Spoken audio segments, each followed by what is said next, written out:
तर भोंदू अशोक खरातचे रोज नवे नवे कारनामे बाहेर येत आहेत। मात्र शिर्डी पोलिसांच्या तपासामध्ये खरातचा आणखी एक नवीन कारनामा समोर आलाय। शिर्डी पोलिसांच्या तपासामध्ये भोंदू अशोक खरातने समता पतसंस्थेमध्ये उघडलेली खाती ही बनावट असल्याचे समोर आलंय। मात्र ही खाती उघडत असताना भक्तांकडून घेतलेल्या पॅन कार्डचा मोठा फायदा भोंदूने घेतलाय।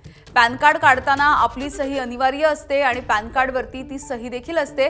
याचाच फायदा या भोंदू खरातने घेतला। पॅन कार्डवरती असलेल्या सहीशी साम्य असलेली सही करत समता पतसंस्थेमध्ये 56 लोकांची खाती उघडल्याची धक्कादायक अशी माहिती समोर आली आहे। भोंदू अशोक खरातचे अनेक कारनामे समोर आले। मात्र शिर्डी पोलिसांच्या आर्थिक फसवणुकीच्या गुन्ह्यात जो कारनामा समोर आलाय तो सर्वसामान्यांसाठी एक धोक्याची घंटा ठरू शकतो। त्याचं कारण असं आहे की आपण आधार कार्ड काढतो, पॅन कार्ड काढतो, ह्या दोन्ही गोष्टी आपल्या आर्थिक व्यवहारांशी संबंधित असतात। त्यामुळे या भोंदू अशोक खरातनं देवदर्शनाच्या नावाखाली किंवा ईशान्येश्वर देवस्थानचे ओळखपत्र बनवण्यासाठी भक्तांकडून आधार आणि पॅन कार्ड जमा केल्याची माहिती आहे। आणि हे पॅन कार्ड जमा करत असताना त्याने याचाच फायदा उचलत समता पतसंस्थेत केलेल्या सह्या या पॅन कार्डशी साम्य असणार आहेत।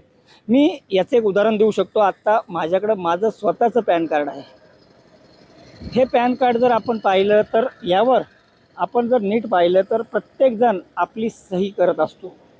त्यामुळं हे पॅन कार्ड किती महत्त्वाचं आहे हे या भोंदू अशोक खरातच्या कारनाम्यानंतर समोर आलंय। ही जी सही आहे, अनेक सर्वसामान्य जे नागरिक आहेत जी सही पॅन कार्डवर करतात ती सही बँकेत ठेवतात, ती सही अनेक ठिकाणी वापरतात, कारण त्यांना जास्त ज्ञान नसतं। आणि त्याच अज्ञानाचा फायदा कुठेतरी या भोंदू अशोक खरातनं घेतला आणि जी समता पतसंस्थेत खाती उघडली त्यामध्ये असणाऱ्या सह्या या पॅन कार्डवर साधर्म्य असणाऱ्या असल्याचं तपासात समोर आलंय।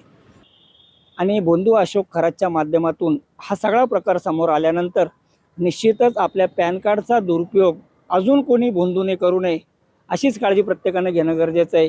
हे या सगळ्या प्रकरणातून समोर येत आहे। नितीन ओझा, ABP माझा, शिर्डी।